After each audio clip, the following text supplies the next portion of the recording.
Welcome to the Beyond Atheism podcast, with me, Nathan Alexander, and my co-host, Todd Tavares. This podcast moves beyond questions of God's existence to ask, what's next in a godless world? If you're enjoying the show so far, remember to like and subscribe, rate and review, and consider supporting us on Patreon. Beyond Atheism is produced and distributed by Atheist United Studios. Today we are joined by Anya Overmann, the host of the upcoming limited series podcast, The Nomadic Humanist. Anya is the former president of the Young Humanist International and has been working and living nomadically for over 2 years.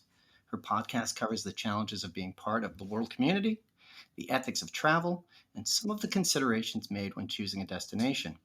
The Nomadic Humanist is a production of AU Studios and drops on September 14th. Anya, welcome to Beyond Atheism. Thanks for having me, guys. I appreciate it. Yeah, it's great. Yeah.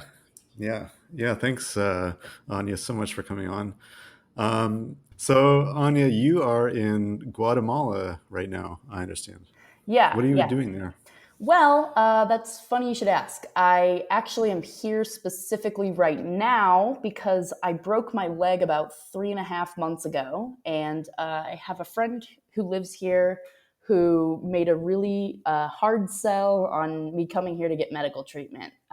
So I ended up here, and this is not my first time in Guatemala. It's my second. I was actually here about a year ago.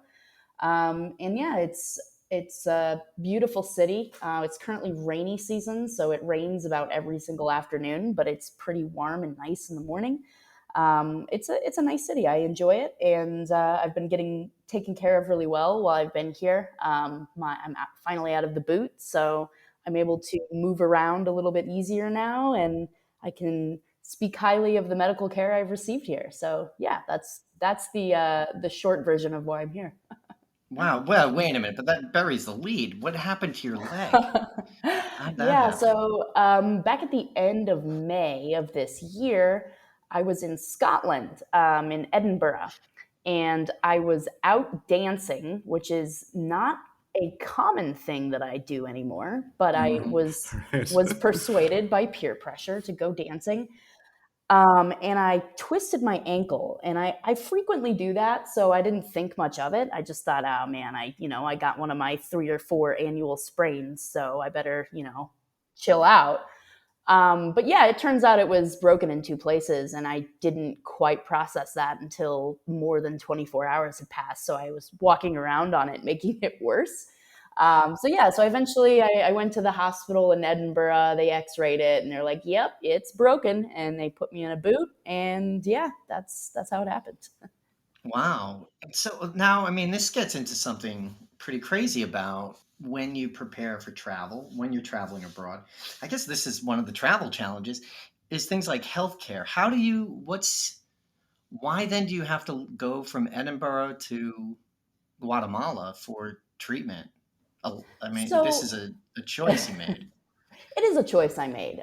So I feel like I need to provide some context here. So when I broke my leg, I went to a public hospital in Edinburgh and didn't pay for anything, which, by the way, even though I'm a global traveler, not paying for healthcare still feels really weird to me. It feels wrong somehow. Like when I'm walking out of rolling out of the hospital without having paid a bill, it feels like I'm like a criminal or something. So it's really like the medical U.S. medical system is really deeply ingrained into me, and it's hard to unlearn that. After I got my care there, they put me on blood thinners as well. Because they were really concerned about me flying, because I had a flight to Los Angeles booked. So they put me on blood thinners in terms of traveling. Yeah. So I was on blood thinners. I got to LA, and I actually stayed with Evan, or not with Evan. I stayed at Evan's apartment for about a week. Talking about Evan from Atheist. Evan Clark. Yes. Sorry, Evan Clark. Former guest of the show, friend of the show. Friend of the show. Yes. Yeah, so my partner and I were cat sitting for him and his partner while they were still in Scotland because they were actually there overlapping at the same time as us because there was a humanist conference there. So they needed some cat care. They were, short on some days. So we went and cared for their cats, and I chilled out in their apartment. And then we went and stayed with another atheist friend for about 6 weeks in Pasadena. So I spent that time in the US while I was there recovering, but not going to any doctors because I no longer have US health insurance. I have a travel insurance that covers me basically everywhere else, but the coverage in the US is super limited. So I was not keen on going to any doctors there. And so when my friend was like, "You have to come to Guatemala, I know all the doctors. We can take care of you." I was like, "All right." I mean, I have good friends there that want to take care of me. I have much more affordable access to healthcare there. Yeah, I think that's the right call. So that's basically how I ended up in Guatemala from Scotland after breaking Right. my leg. It's kind of a winding story, but yeah, that's it. Yeah. Right. Yeah. So you are well. Your podcast is called the Nomadic Humanist. Maybe you can just tell us about what it means to be a nomadic humanist. Yeah. So the way that I define it is, humanism is inclusive of these very communal values. And when you're a nomad, you don't have one fixed home or community. So living out these humanist values is very different when you're constantly moving around. So my podcast essentially explores what it's like to apply those values in a very different type of lifestyle where you're interacting with many communities rather than just a single one. So that's essentially it. In the first season, we cover, we cover intersectionality, which is a huge thing that I talk about all the time, and how that applies to travel and privilege in other countries. We talk about being part of a world community and how difficult that is when, so many people around the world are struggling, just to stay, healthy and survive and are in poverty. I talk about what we consider when deciding where to go, which I wrote a blog piece about that, and that was one of the more popular pieces that I wrote. There are a lot of factors, and so my partner and I have been doing this for about 2 years now, and it sometimes gets tiring. I mean, there's decision fatigue because we're constantly measuring different criteria against one another to figure out where do we go next and how long can we be there. There's a lot to So measure. Anya, So yeah. yeah, let's bring us back to the start then, because it sounds like you learned a lot of this by doing. You're learning it on the road. You're putting your worldview and your ethos into action. I'm assuming that the plan originally wasn't all dancing and cat sitting. How did it kick off? What was the intention? Where did you go? Did you have an end date? I have a lot of questions about Um, this. yeah, no, those are all really good questions. So I started my own freelance business back in 2015 or 2016. And at that point I was already working remote. I mean, it was really natural for me. And when I read about digital nomadism for the first time, I was like, oh my God, that's me. That's me to a T. And as soon as I learned about it, I was like, all right, that's what I'm going to be working towards from now on. That's it. I figured it out. So I was working for myself, and being a startup and working for yourself is rough. It's not it's not all that sustainable. It's not a So, reliable income. right. So And your for boss is just the years, worst. oh, she's terrible. She's terrible. So yeah, so I was working for several years, just trying to gain some stability and get my footing.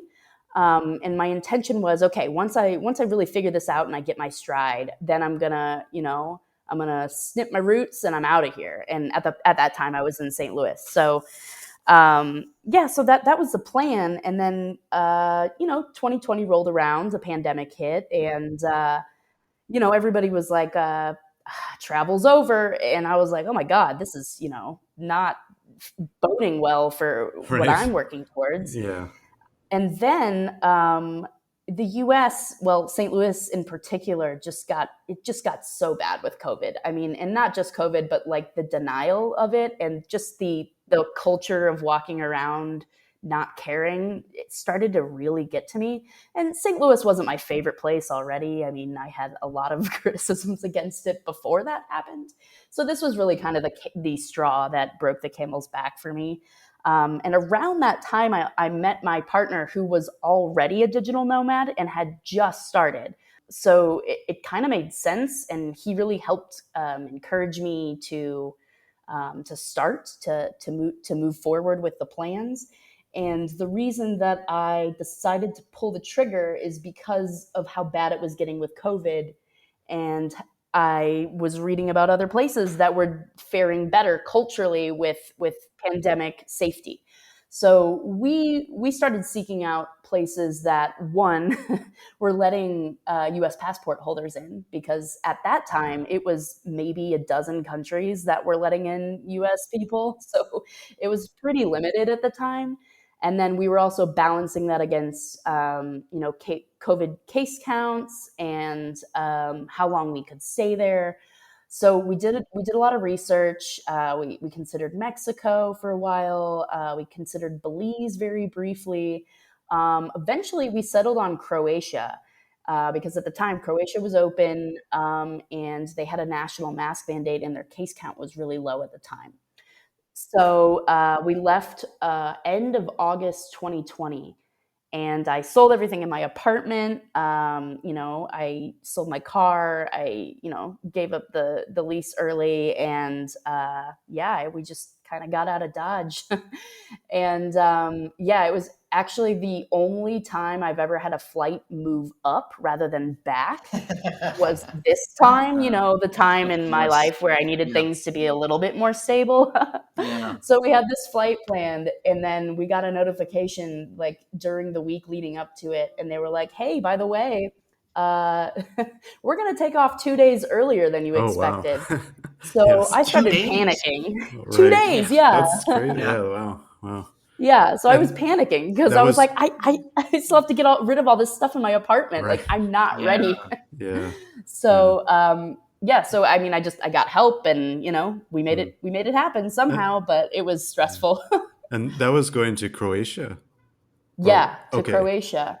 I see. So then, how long did you stay there then, and what was it like with regard to COVID when you went? So we arrived in Dubrovnik, which is in the south of the country, on the Adriatic, and it is, the filming location of like Game of Thrones and I think some Star Wars movies. So it's a very popular tourist destination. But at that time, it was just completely dead. So we got to see it at a very unique time when it wasn't packed, which was awesome. But yeah, the attitude towards COVID in the south of Croatia was very laid back Okay. and Oh, yeah. lackadaisical. Oh no, right. Yeah.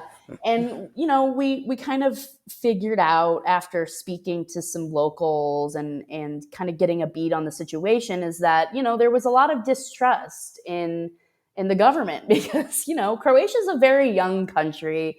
They have a very recent history of authoritarianism. So it really made sense that they were, distrusting and skeptical. So we couldn't really fault them too much for that, cultural skepticism towards that. But we're like, hey, no, really, this this is global. Like, it's definitely outside of Croatia too. Like, I promise you, it's a Yeah. pandemic. Like, we Yeah. need to be It's more for real. careful. Yeah. Yeah. So But so this yeah, that is it. wasn't ideal. Yeah. But it's a pretty immediate culture clash, or like internally. So was there Yeah. like there must have been a lot of, I think assimilating is the right word for it, because it's assimilation is more of a give and take. But was there a lot of, for you, like a lot of unlearning sort of domestic American culture and a lot of learning the Croatian culture, or was it part of learning a global culture?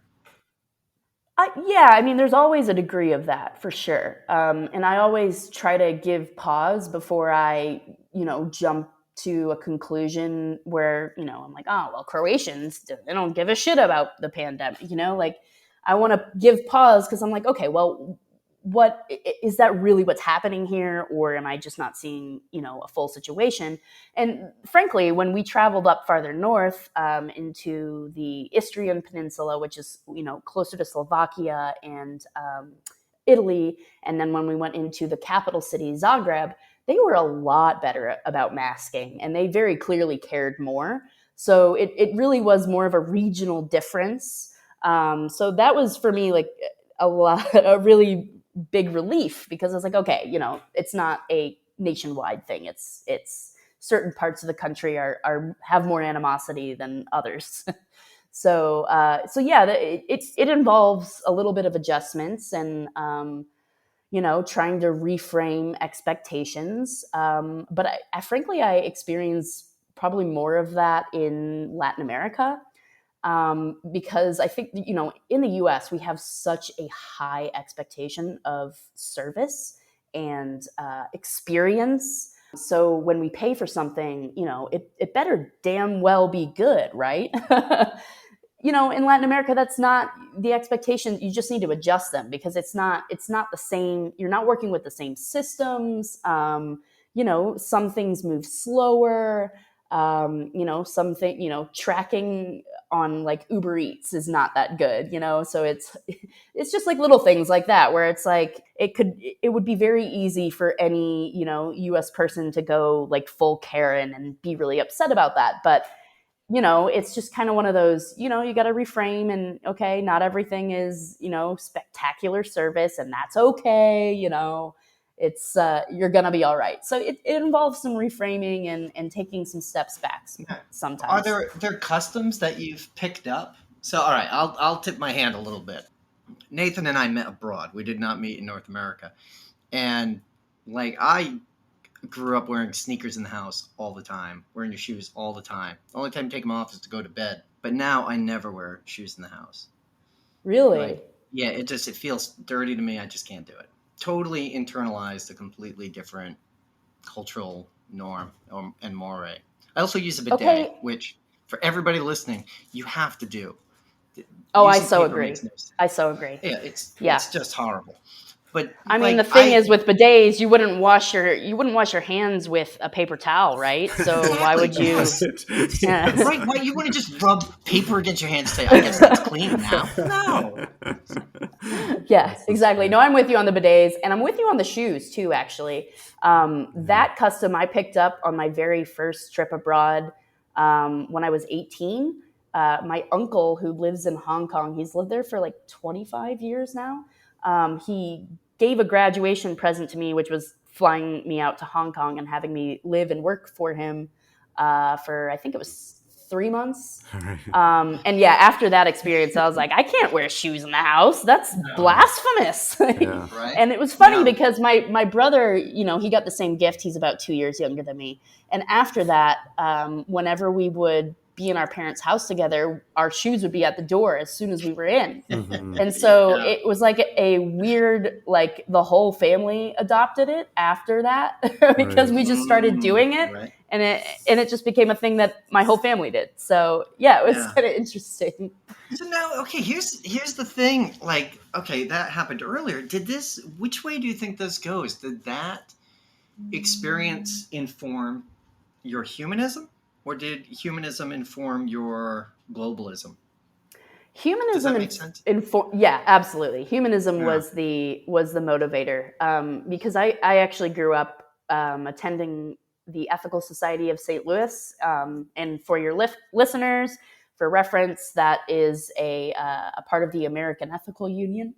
And essentially, the way that I've grown up describing it is, it's like church without religion. It's very much you show up on Sunday. There's a congregation, there's music, there's a speaker, but it's not like a pastor or preacher that's standing up there, telling you how to live your life or reading Bible verses or anything like that. It's a variety of speakers each week Sometimes you'll get a college professor, sometimes you'll get, an author who wrote an autobiography on a really like harrowing experience.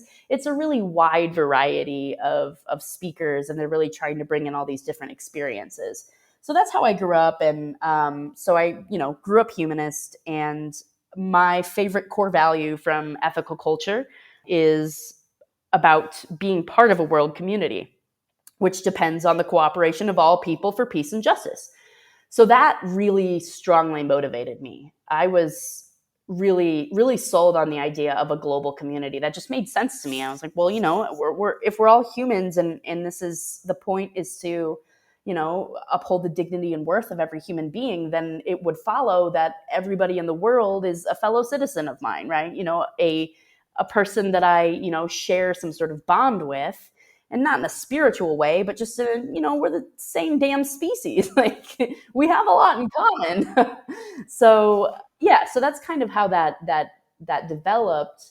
And I didn't used to be as global as I am now. I was really focused on the UK and Europe for a stretch there, but have since become pretty jaded about Europe, actually. Wow, too much time in France? I think that's, or was it Dubrovnik that did it? No, actually, it was from working with a lot of European humanists.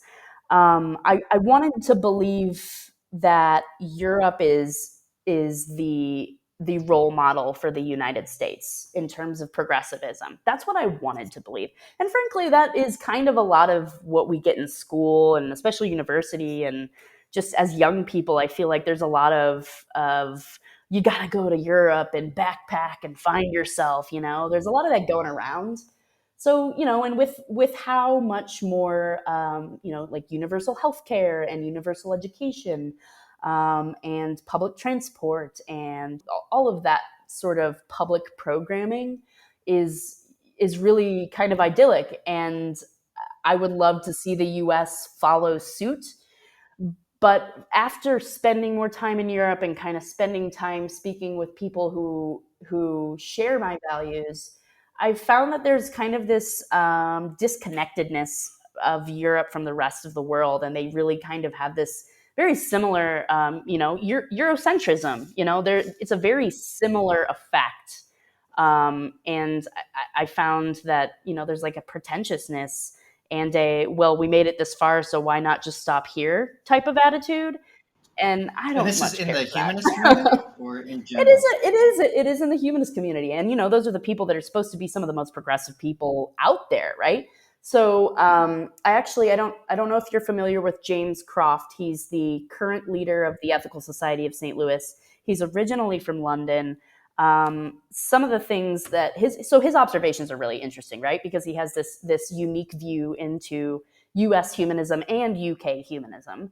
And one thing he noted to me that was super interesting is that the politics and the discourse in the UK and in Europe in general in humanism tends to follow the US, and it's about 10 to 12 years behind. So these conversations about race and gender identity, um, he observed that a lot of the UK organizations and European organizations don't really think that's not a conversation that needs to be had, or they don't really think that, they just think that the US is being dramatic. They think, oh, they're so sensitive and so into wokeism, and that's kind of the vibe. But what James told me that he believes is that, that those conversations are coming, those debates are coming, that discourse is coming. It's just a matter of some years, and they will likely be caught off guard by that, because I do not see them preparing for dealing with those conversations in a way that will put them out ahead. Not at current. But that, I mean, I leads to another question though. Is there much contact in those sort of humanist communities? I'm not. You made it sound like you had a lot of connection to them, at least initially in Europe. I do. Did you travel in humanist circles while you were there? Yes. Part of the reason for that is because I worked with Humanist International for about 7 years. So I was doing a lot of, going to conferences, networking with other humanists in Europe. And so in that time, I really was able to get a pretty good view into, the landscape of the different organizations and the people and the players involved. And Have you it's been an able to interesting tap thing. into that on other continents as well, in like Latin Oh yeah, America, where you are now? totally. Yeah. So there's humanists here in Guatemala, and the friend that I was talking about that hard sold me on coming here. She's a humanist. She's also part of Young Humanists International, and she's one of my best friends. She's super active here, although Humanistas Guatemala is not a super active humanist group right now.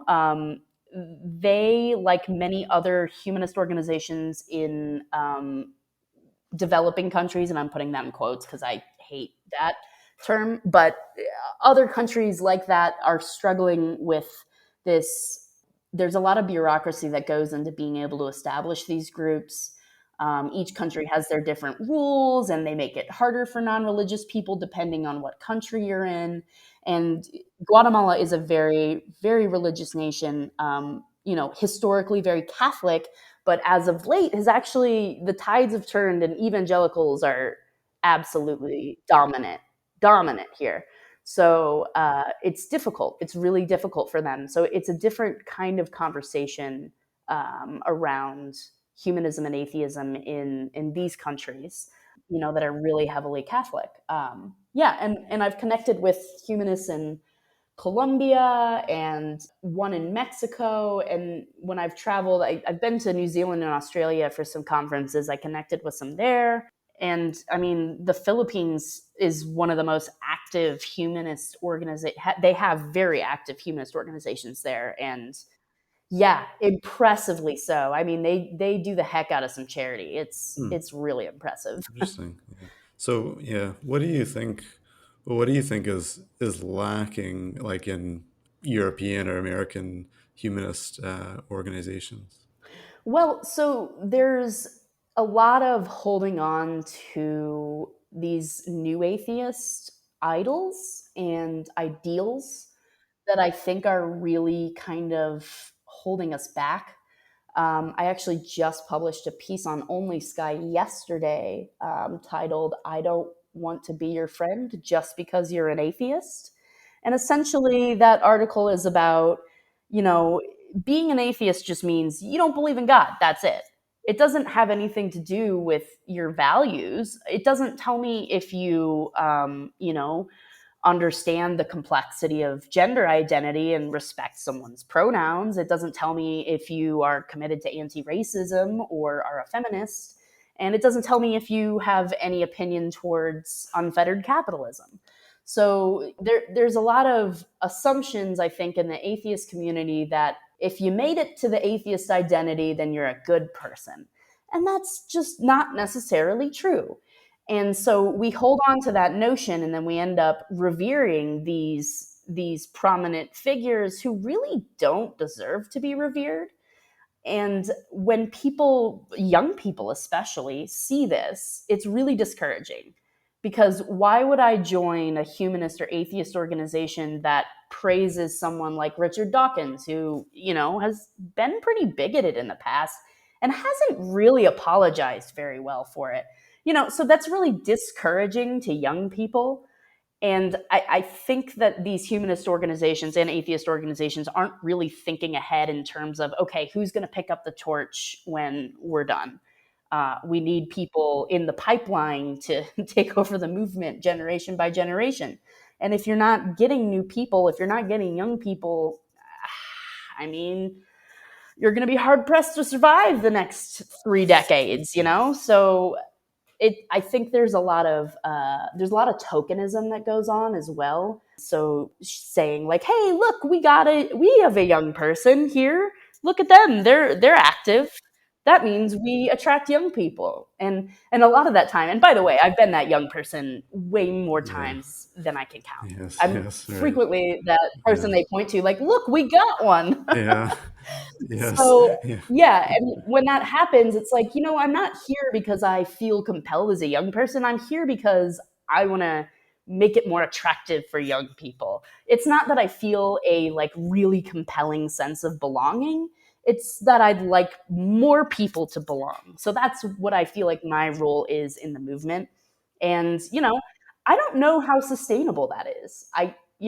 There's only so long that you can tolerate not having a sense of belonging before you're like, why am I still here? yeah, This is a drain. yeah. So No, that's true.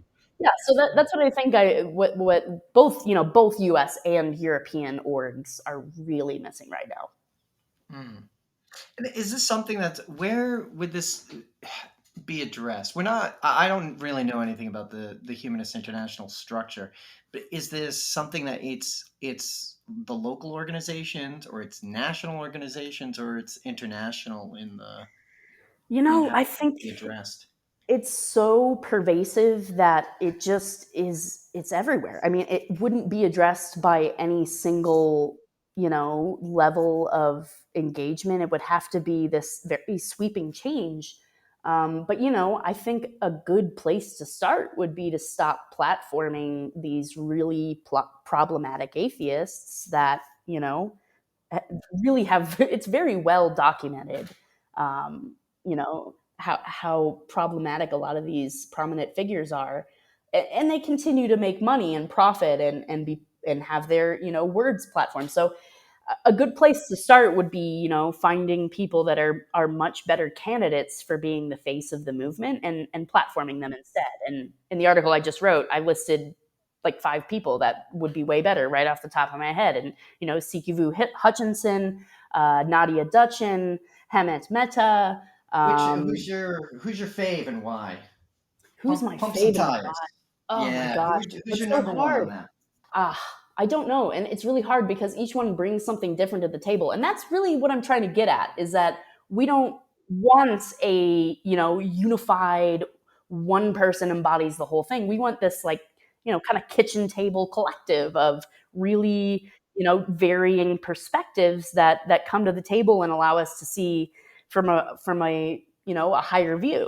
So that's what I really want, is just a more I guess a wider distributed influence of humanist and atheist figures, I guess, yeah, the spotlight has just been on the same people for like 20 years now, and Yeah. come on. And is this something you learned from traveling to different ones, or is this something that's known sort of everywhere? This It is sounds more of like this a wasn't the issue in St. Louis. no, no, no, no. St. Louis, for me, that was more of a personal thing. That society is wonderful. I mean, they are some of the biggest supports that I have to this day. I mean, they're wonderful people. For me, it was just the city of St. Louis is just a bummer, and I just couldn't do it anymore. But It's no, it's so not for me. here's a weird. Okay, oh, actually, so where this goes is kind of interesting to me, is that this is one perspective that you get from international travel. Like, humanism is not the same at home as it is abroad, but there's also other groups that you're coming into contact with, and they have totally different values as well, don't they? So I'm thinking, on like the one hand, you've got humanists. On another hand, you've got sort of the jet set, digital nomads, backpackers, and then I guess on a third hand, you have the locals. So how, like, can you compare and contrast across those? So you move from the humanists. What's it like being part of this group of digital nomads, and what are Great they like? question. Mm. I am actually not super close with other digital nomads. There's a handful that I'm connected to, but overall, I don't really get along with them very well. And the Uh-oh. main reason for that is that there is a blindness to privilege within the digital nomad community that I find intolerable to be around. Mm. And what I mean by that is there are a Tell us lot of more. people. Absolutely happy to. Yeah. So a lot of digital nomads come from countries where the passports are incredible. So, a lot of US travelers, a lot of European travelers, a lot of Australians, just a lot of people from countries where the passport strength is awesome. Mm. It becomes a lot To me, they harder can stay for a to. long time. They don't have any Yes, problems. They or don't need visas. yes, that, and also they just have more countries open to them in general. So generally in developing countries, their passports are a lot weaker, not only for how long they can stay, but also where they're allowed into. So having when you have those restrictions on your passport like that, it makes living this lifestyle just so much more challenging. So there's a lot of privilege in being able to live this lifestyle. There really is. And one of the things I talk about in my podcast is the privilege of a one-way flight. I mean, it's amazing that we can do a one-way flight. And now that's not possible everywhere. I mean, there are countries that will require that you show proof of return or proof of exit at the very least. But, there are a lot of places that just, yeah, come on in. Your passport looks good to us, there. So, yeah, so there's a lot of privilege with that. And there's a lot of entitlement too in the digital nomad community. There's a lot of belief that, well, I can travel the world, therefore I am entitled to be wherever I want to be. And that does not sit well with me. I don't like that at all because I feel it's very disrespectful to the people that, are native to these places. I mean, if everybody had that same access to travel and could go, wherever they want, whenever they want, yeah, sure, whatever, go for it. But that's just not the case. I mean, a lot of these people in these communities, especially to these countries where nomads brag about living like kings or queens, these locals are so poor that there's no chance of them being able to live a life like that. That's not a possibility for them. So, there's this very stark contrast, and it goes unrecognized in that community to a degree that I'm not really, it's hard for me to sit around a group of nomads and be like, yeah, I'm a part of this. Cause it's like, oh my God, there's a lot of unrecognized privilege and a lot Yeah, to but unpack here. Yeah. how do you what do you do sort of practically? I guess it's like, the first step is saying, yeah, I realize I'm privileged being Western and white. But then like what do you do like practically to kind of overcome that? Yeah. So, I mean, it's a good question. It's a hard question too, because there really, when you think about it, there's nothing that you or I or we could do to undo, the injustices or the inequality. There's nothing we can do single-handedly. It's just not possible. But, this awareness, the baseline awareness and acceptance of that, and frankly, just sitting in the cognitive dissonance of, yes, I'm privileged, and I'm using that privilege to go to another country and experience a thing that not everybody has access to, and being able to sit in that and allow that discomfort is really big. It's a huge thing, and I think a lot of people don't even make it to that because it's really uncomfortable. I mean, when I was walking around in Colombia and seeing people living, literally in cardboard boxes. I mean, it's very hard to reconcile, like, that I was just about to go up to the top floor of this incredible building where, there had a sick apartment with a sick view. It's really hard to reconcile that. But I think it's really important because if we just push it out of our minds altogether and we disregard it, then, we're turning a blind eye, and that doesn't do anyone any good. So I think the I guess the long answer to that is that, it requires this ongoing commitment to really examining these things that are uncomfortable, and exploring different ways to offset that or to at least understand. One thing that I found is that locals that I connect with tend to be more favorable of my values as a US citizen than they are of most other US citizens, because after talking to me they say, "Oh, okay, you're not like other Americans. You have really nuanced opinions and insights into things that they don't usually have. So just being able to speak to those things and send that signal that, like, hey, like I listen and I know that I come from a place of privilege, and being able to put it out there like that really inspires a lot of, I guess, comfort in people that are, in positions of less privilege, because they feel more seen and heard, because you're not just ignoring this very obvious power imbalance. You're addressing it. So yeah, I think that's a big part of it is frankly just listening and then making it known that you listened. Yeah. I mean, I guess it's like the same, well, it's just the same dilemma we face. I mean, even in my own city here in Canada, like, there's many homeless people and things like this. And it is the sort of thing, like, how do you, you kind of live an ethical life as you see all this sort of injustice or poverty or whatever around you? Like, what, yeah, I mean, I guess, like, there's sort of like structural systemic issues, and how do you, yeah, I mean, it's, Right, yeah, right. yeah. Yeah, I mean, you hit the nail on the head. I mean, it's a structural issue. It's systemic, and we as individuals have very little power to change that.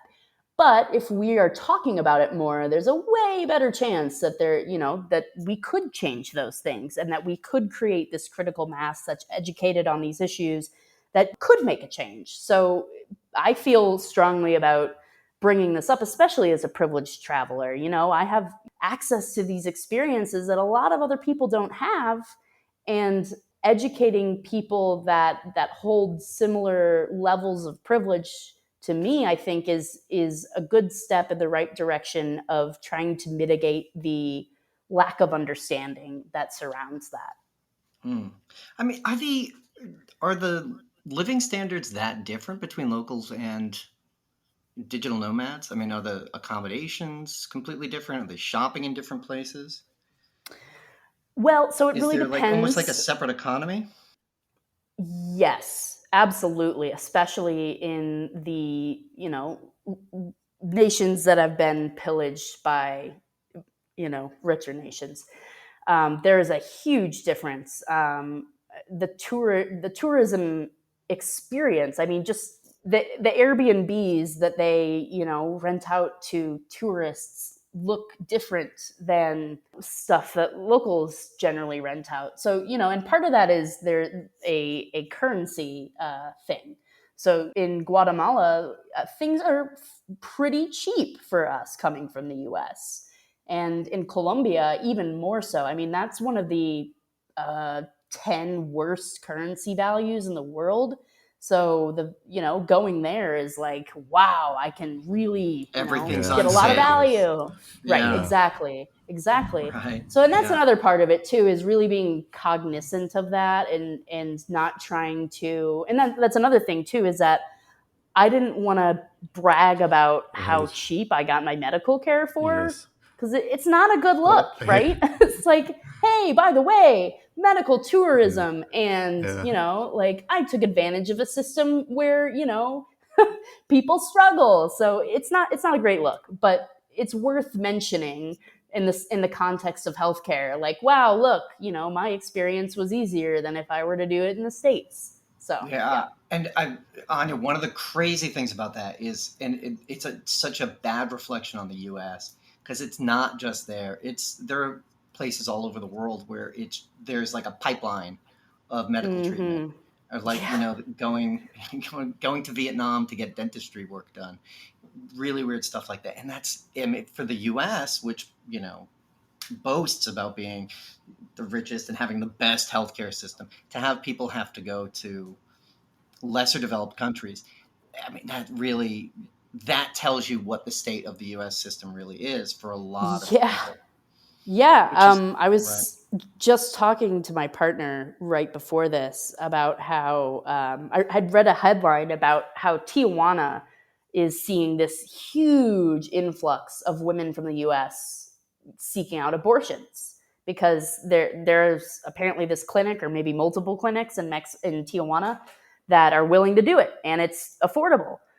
And now it's like 25% of the people that they're seeing in Tijuana are from the US. And that's a huge portion Yeah, it's sad. It really is.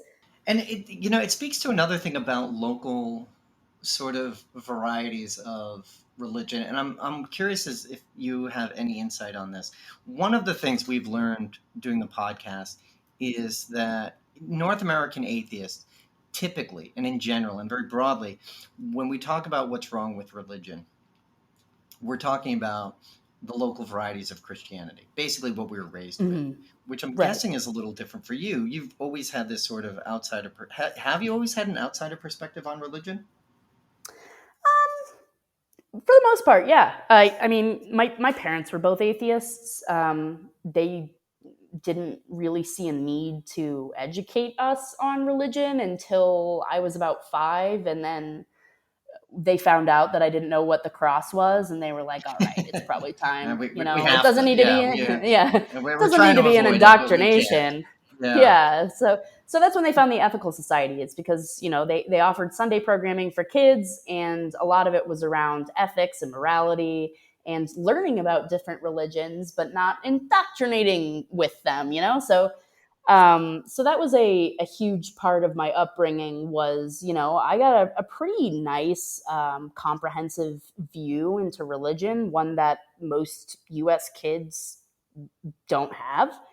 So I had this view but again, I grew up in St. Louis, which is a real kind of like a tiny blue dot in a sea of red. So it's liberal-ish, and the rest of the state is super conservative and super Catholic. So um, so I've always been surrounded by Christianity and really mostly Catholicism, and I still have Catholics in parts of my family. So yeah, so like other North Americans, I totally fall into that camp of when I criticize religion, it's typically Christianity. I mean, that's the one that I feel has been the most egregious in my life. So yeah, that's the one that I criticize the most. Right. But now when you're in But Guatemala, and I mean, and, we can expand this to any place you've been, but like in Guatemala and seeing the rise of evangelicals there, does that same critique hold, or are you developing new critiques? Are you looking at other religions differently, religions that you knew maybe from a textbook, but now seeing, oh, this is how it actually works? Has it changed your perspective on religions at all? I wouldn't say it's changed. It's just kind of validated what I already suspected, which is that Uh-huh. they're a bunch of scamming missionary motherfuckers, and they take advantage of these people who are not that as educated, really living in poverty, really trying to provide better for their families and live better lives. And the church comes in with opulence, and how can you say no to that? I mean, it's the Mormon church here that really drives me crazy, because they have this, the giant spire with, I mean, it's like any Mormon church anywhere. They're very uniform, the Mormons. And someone told me last weekend, actually, that if you go to any tiny little village in Guatemala, there will always be a Mormon church there. Yeah, so the Mormons have really gotten a foothold here as well, and I remember having an interaction actually in Porto, Portugal, with some, I think it was Mormons. Yes, it was Mormons. Mormons in Porto, the city founded Yeah. on wine. Yeah. Yeah. So it was really funny too, because we had just arrived. We were like flying onto this train to catch it right after landing at the airport. And we got on this train and just happened to get on the same car with these Mormons. And then they were trying to be really nice, right? They were like, "Oh yeah, we've been here. We know the town like in the back of our hand. Can we help you get anywhere?" And I had a travel day. I was tired, and I don't really like Mormons that much, so I was like, like, kindly get out of my face. Like, I just not right now, sir. And then I watched them kind of like corner this poor Italian girl, and she was trying to be nice, and they eventually got into, oh yeah, we're here for the missionary work, and See, what I've heard this is that is if you get sent to Europe on a missionary trip, it's basically like a vacation. It's cushy because they all know It's a that reward. you're not winning over any Europeans. Hell no. It's not going to happen. Yeah, Mitt They Romney aren't went going to Paris. And you think that's coincidence? Just Right. luck of the draw? Yeah. Yes. Right. Yeah, exactly. You think he got Paris because they picked it out of a hat? Yeah, Yeah. right. Yeah. Yeah.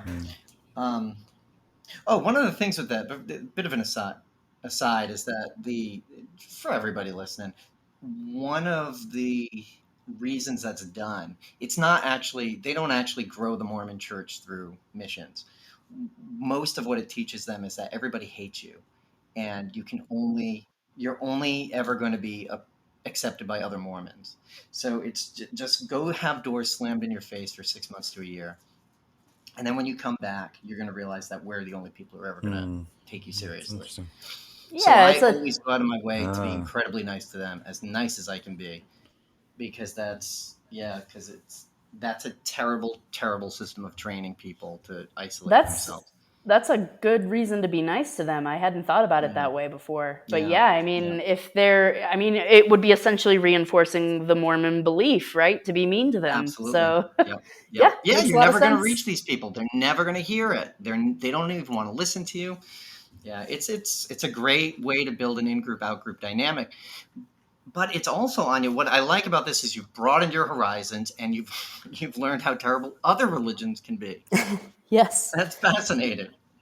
Yeah, and having worked with Humanists International, my exposure to understanding the impacts of Islam, that is a whole other thing.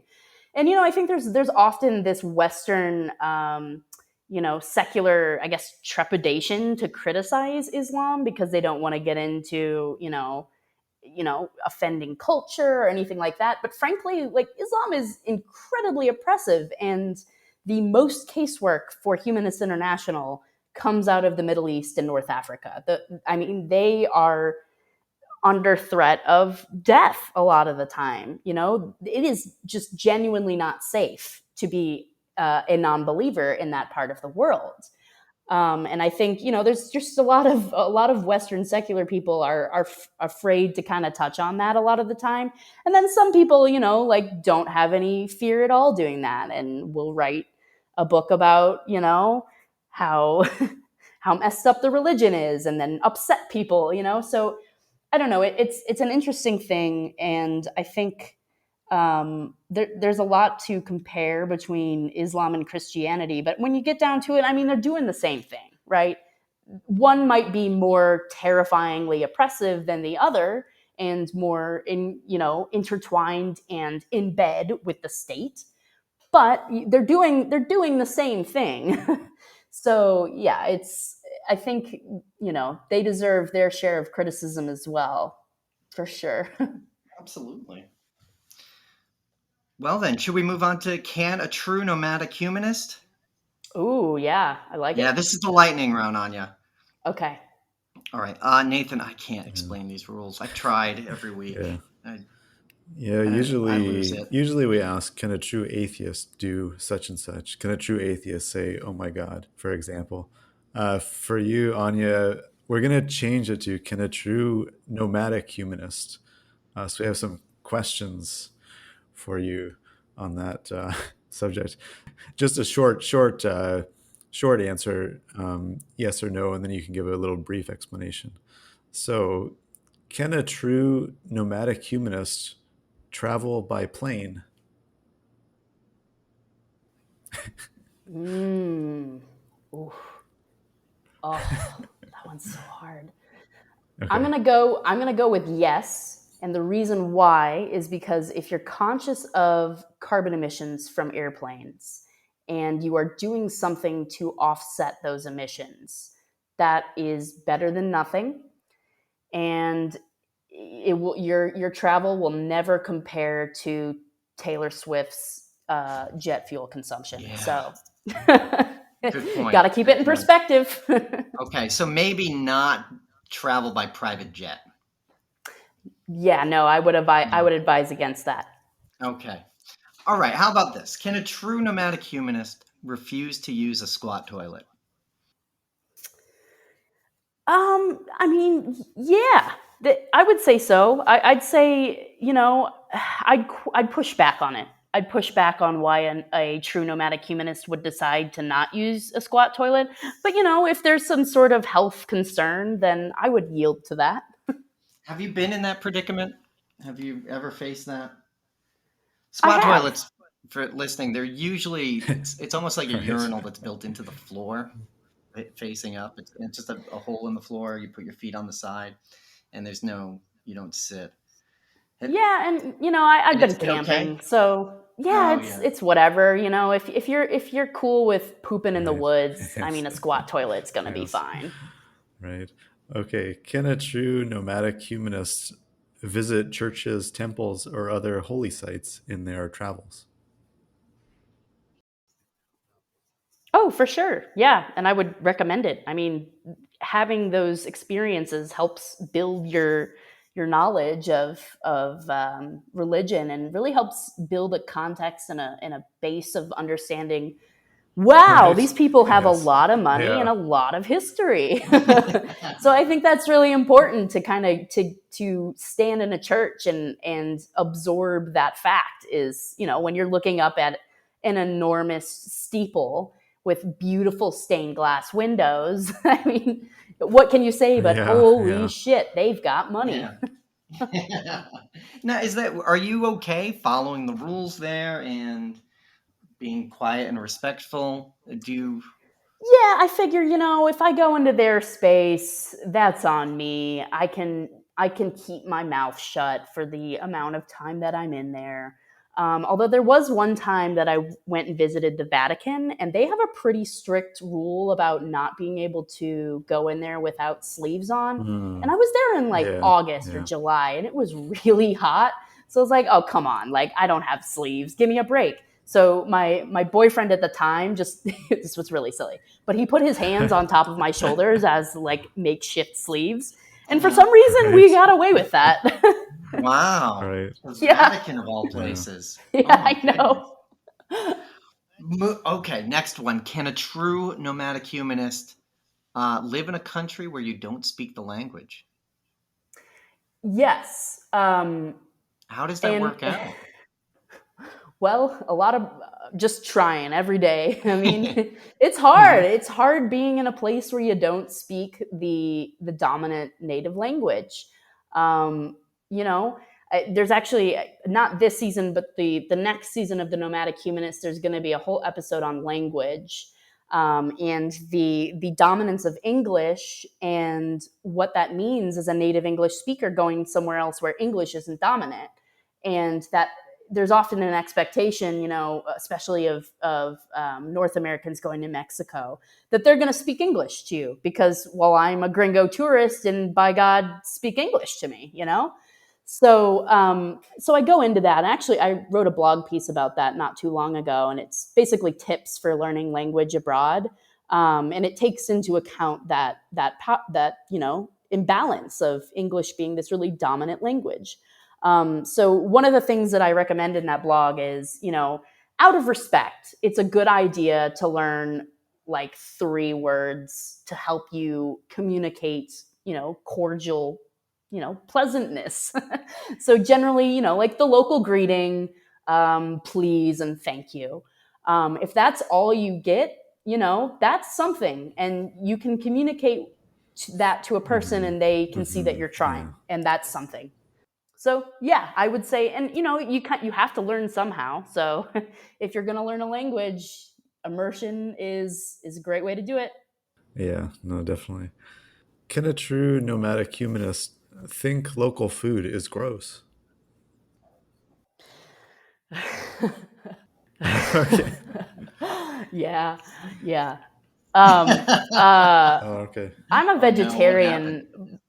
I'm a Ooh. vegetarian, but I've strayed kind of away from that the past 2 years because, well, first of all, I've been a vegetarian for half my Yeah. life now, so I Yes. feel pretty good about the time Yeah. I've put in. You can Um, afford to cheat now and then, I and guess. Yeah. I feel okay with going with a more of a reducitarian diet. I feel like ethically that's okay with me. Especially because I encourage other people to go reducitarian over vegetarian because, a lot of us reducing meat intake is better than just me not eating meat ever. So, and the other reason for me cutting back on pure vegetarianism is because my partner and I are hoping to eventually move aboard a sailboat and travel that way as digital nomads instead of using airplanes as much. And it's kind of hard to be a vegetarian in the ocean. So I'm trying to get more into fish. But to answer your question, yes, no, Okay. there is Yes. absolutely gross local food. Like there is gross local food in the United States and in Yeah. Canada. Like, Yes. Yes. there's icky stuff everywhere. What was something that really put you off? Was there one particular dish? So the fermented canned fish in Iceland.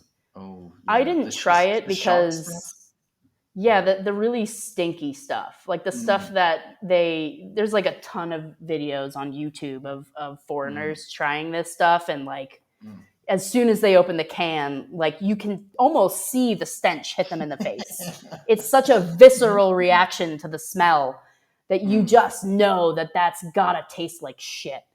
So I was like, there's just no way there's no way I'm gonna try that. I have a Mm, sensitive stomach and I don't think it's gonna make it through that. So that was one mm. of the things where I was like, nope, I can't do it. Makes total sense. Oh Yeah. my goodness. Oh, can a true nomadic humanist insist on doing things your way, the way you do them at home, all the time, what you're used to? I'm going to go with no.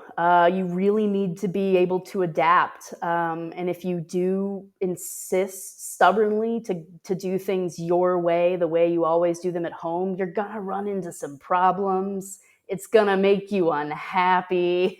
Your expectations are going to be shattered. It doesn't work. So, one of the skills that I've really gained through this experience is being able to adapt. I mean, it's a really valuable skill. And, what serves me here in Guatemala, it might not serve me in where I go next. And I don't know where I'm going next. So I can't tell you what will serve me there. Yeah. Yes. Right. Yeah. Can a true nomadic humanist gentrify a neighborhood? Hmm. Ooh, this one's really, really, really hard. Um, I'm gonna say, yeah, they can gentrify a neighborhood. It's really hard to not, especially when we're just coming in at a different wealth bracket than, it's really hard to not gentrify because, you're essentially coming in, you're driving up prices. And that's something that I'm still struggling with and trying to work out. I don't have a good answer to that, but yes, no, nomadic humanists can gentrify. That does happen. Mm. Can a true nomadic humanist hang out with mostly other expats? Yeah. Yes. I think that's okay. Although I do question that when I see, well, particularly, and this is very particular of the nomad community, is that they tend to kind of glom together, because it's this is a weird lifestyle. It's very unique, and there's not a ton of other people that can share in it. And having people that kind of get it, it's nice. But when it's just those people and they don't socialize with locals, I start to wonder Hmm. why that Hmm. is and Yeah. what's behind that.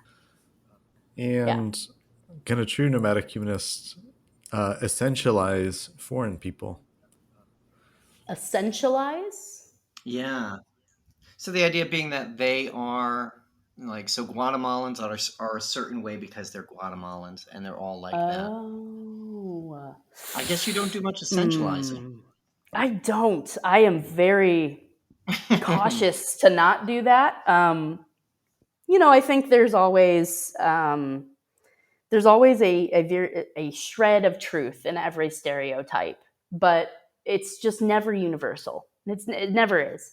And the more I travel, the more I learn, someone in the city in Guatemala, for example, completely different than someone, in a village. There's not you can't generalize in that way. There's no, yeah, it's really hard to do that. And I shy away from doing it because there's just such a broad variety of people out there. Mm. Now, how much of this was learned on the road, and how much of it did you bring with you before you left, or when you left, I suppose? I think, I learned quite a bit of it before I started really getting into traveling, because I was really into just global life and culture before that. And because of that, in high school and in college or university, I would often befriend the international students and hang around them all the time. Like, all right, you got to tell me everything. Like, we got to be buds. And so I just hung out with them all the time, and realized, like, you cannot generalize people from a place. It just doesn't work that way. And yeah, so, and the fear in doing that is, if you meet one person from a place where you've never met anyone else from that place before, and you have a very bad experience with that person, then that place then saddles the reputation of that one person, and that's not fair. So, and I've done that before. That has happened in my mind before, where I'm like, that person, I really don't like them. So I don't know if I want to visit that place. I'm like, wait, I can't do that. That's not fair to people in that place. Like, this is one person, So it's important to meet lots of people and kind of cast that out. That's good to know. That's a good way to think about it. So, Anya, your podcast is coming out soon. Mm-hmm. On the AU network. What do you want Yes. people to find in it? What do you want them to take away from listening? This is the wrap up. What's the big takeaway? Yeah, so it's coming out September 14th. That is 2 Wednesdays, or I guess you're going to record, or I don't know when you're dropping this, but September 14th is a Wednesday.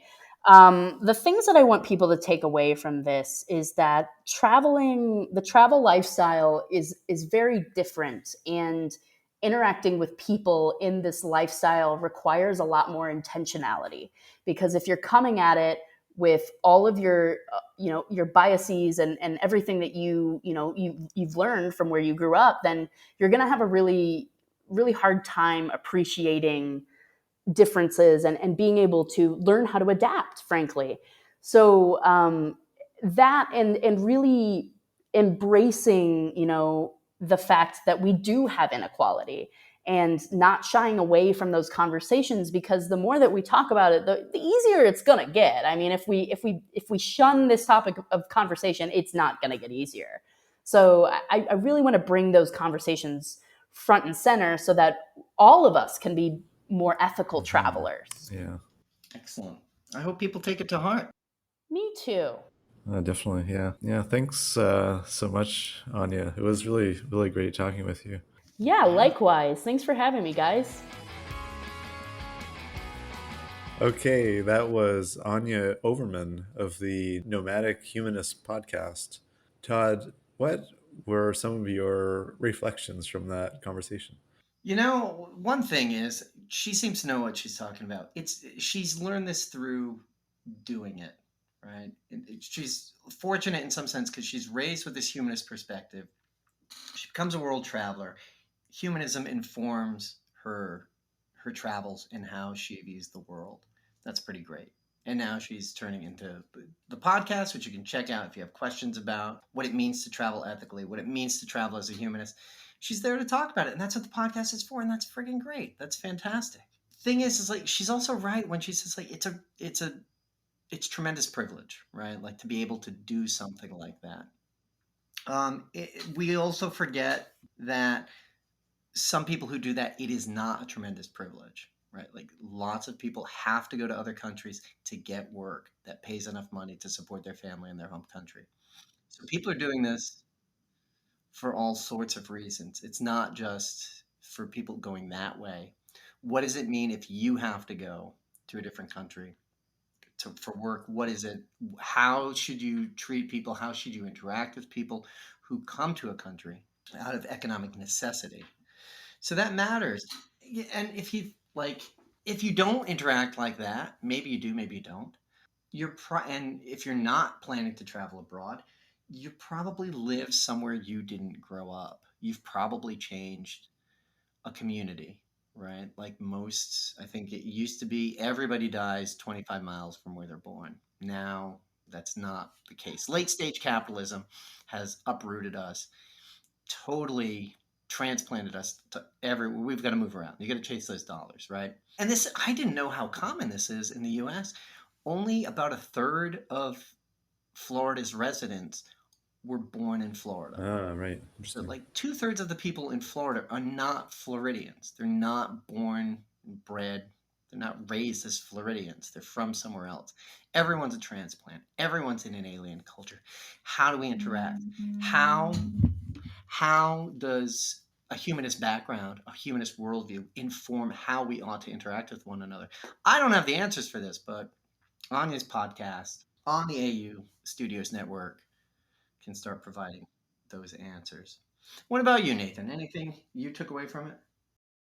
Yeah, I think the difficult thing is like any kind of discussion about privilege, it's hard to move from like recognizing the privilege to acting upon it because the privilege itself is kind of created by forces larger than yourself that any kind of personal decisions can necessarily impact. But I think it's like going through with a recognition of that privilege will hopefully change how you interact. I mean, like, obviously being a real like rude traveler or something, like rude to people who if they've got a just different customs than you or something like that, and obviously that's definitely the wrong way to act. I guess the thing is like how to live ethically in general in the world is a question that is sort of a constant process of figuring out, and the same with the more specific case of traveling. Yeah, yeah, that's tough because it's. I mean, one of the points of privilege, one of the things that makes it privilege is that it's invisible to you. You aren't Yes, aware of it. that's the thing. Yeah, yeah, yeah, Yeah. Typically, it becomes more noticeable when you come back. You kind of realize, especially after yeah, seeing other ways that the world is organized and how people interact, customs of yes, and norms of behavior that show what the hierarchy is and how you're stratified. We yeah. definitely see that. How we I go, feel sorry? like, yeah, traveling in general has such a benefit. I mean, for forming one's own worldview and so on. I mean, like you learn a ton about yourself and about the world by traveling. But then like there's this ethical issue of like, you know, does like tourism in particular places where it's not clear whether the tourism is doing more harm than good or whatever. It's hard to kind of like balance out like what is the more sort of like the personal benefit you might gain, but is it doing harm at the same time? I mean, it's hard to know. I mean, it's yeah, really hard to know in some cases. Yeah. Yeah. Yeah, and in a lot of cases, like if you're traveling for pleasure, if you're just like, oh man, winter's been so tough, work is such a drag, everything's killing me. I just need 4 or 5 days where I can sleep and eat and just be warm. It's tough to do that and not sort of behave like an imperialist, right? Like Yes. the Right. way Exactly. international Yeah. travel is set up, like if you're gonna get into this package, that's the way it's set up. You don't that structure, you don't get to decide how it's going to be. It's just the easiest. Yep. Or you don't even see it. One of the old jokes about developing countries was that they only had a few new things. They always had a great airport, brand new highways, beautiful palace, and a fantastic brewery.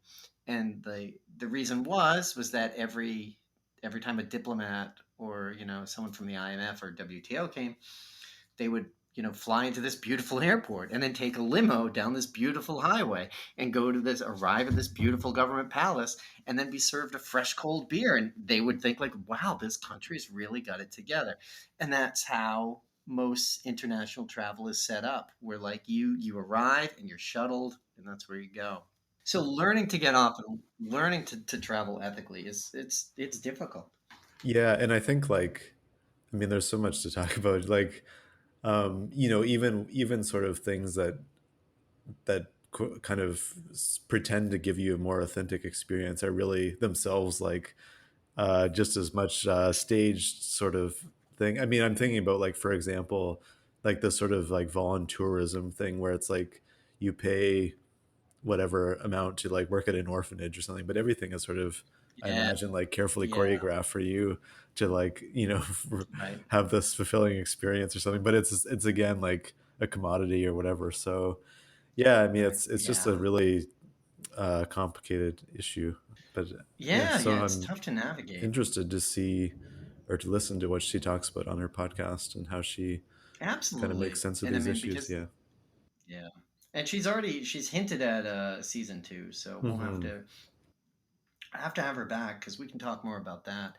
And another thing I don't think we talked much about was like how like actually getting to see other religions in action. I don't know if you've been to countries where they're dominated by a different religion, and if you've seen that, um, the privilege or like the just how you know we think in terms of like right now Christian nationalists take up so much oxygen, but like being in other countries where with a different religion you see different things. One I'm thinking of that's just stuck in my head is how if you're in a subway here in North America or you know most places, there are those seats reserved for pregnant women, people who are injured, handicapped, whatever it is, people who are sick, people who need it, right? There's seats reserved for that, and that's who you ought to give a seat to. In places like in Thailand, those seats are reserved for monks. It's like, what do you do? Why do you need a seat? Is your feet tired because you've been working so hard? Yeah. Right.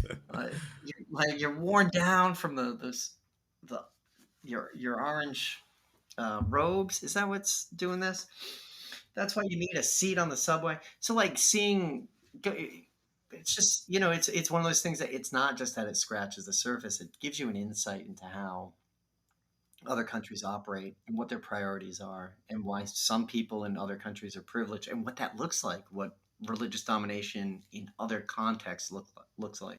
So in that sense, in that atheist sense, I find that really really really rewarding in traveling, and also it angers up the blood in a Right. different way, which is Yes. what travel's about, isn't it? Getting angry for different Yeah. reasons. Yeah. Yeah. I remember I was traveling in Ghana in West Africa many like over 10 years ago. I wasn't an atheist at this time, but anyway, I did remember that, obviously it's a developing country and there's a lot of poverty. And then like you would drive past some of these churches and they would be like just like magnificent. And I mean, you can see like all the money is going there, or I mean, not all the money, but like a lot of money is going to making these like the most beautiful buildings, like by far, really, like anywhere around. I mean, yeah. So it was yeah, quite stark to notice that. Yeah. Right, and it makes sense, and it's not, and it's probably something that you would be able to see in the American Bible Belt Yeah, that's too, true. Right. Exactly. Yeah. right? Yeah. And it's crazy. I had a similar experience in Southeast Asia where they were like staying in this village where there's a lot of dirt. I think all the houses had like dirt floors. Really, really, really small. Chickens running around. It's just a poor, self-sufficient little village. And then one morning, they all left out buckets of rice and food and money and Uh-huh. Uh-huh. stuff. And the like junior monks would come by and collect all of it and bring it down to the temple where they Right. just sat around and smoked all day. It's like, I mean, temple's gorgeous, Yeah. but it's like this is like why like Yeah. That's a very it's weird extractive system. Yeah. for what reason? Yeah, for what Yeah. purpose? I mean, it sounds like a pretty good gig to be a monk, but I mean, that was yes, yeah, and I think that's how they get you. It's like, yeah, I can just be a monk, yeah. Yeah. and yeah, you don't get the complete story, you don't understand Yeah. everything, but you get a real sense of how that our analysis of religion is correct, right? And it's not as atheists, we have a general position, and our general position is that religion is bad, and that's generally true, and it's great to see it in action. I feel like everything we've been discussing is an aside, Yeah, Nathan. that's okay But though. is there anything else we need to talk about? Just to make sure to check out Anya's show. Yeah, for more. Yep, Yeah, it's fantastic, of course. yeah, Nomadic Humanists. yep. Um, Yeah. Should be live now. So check that out. That's over on atheistunited.org/podcast. Link is down below. In fact, you may have found us there yeah, as well. So yeah. yeah, So yeah, so it's not going to be hard to search. yeah, Yeah, big thanks to everybody for listening. Thank you to the audience. yeah. Especially big ups to our Our patrons, our patrons. Yeah, Patreons, yeah. patrons. I don't even know how to I say think it, that's just Nathan. patrons. Yeah. Lars, Debbie, and the AHS Plus blog. Yeah, thank you guys so much for your support. And Thank you very, very much. yeah, And yeah, we'd love it if everybody could become one. We understand the limits to giving, and things are tough all over. If you can't give any money, be sure to subscribe, come back again. We'll see you in about 2 weeks, right here on that. I guess we're part of AU Studios now, Nathan. Is that a I think fact? it's a fact. Yes. It's I don't feel any Yeah, different. The room doesn't look any different. not yet. So big thanks to Atheist United as well. Let's see. Big thanks, Red Japan, killed it again. And thank everybody for listening. I'll talk to you later. Bye bye.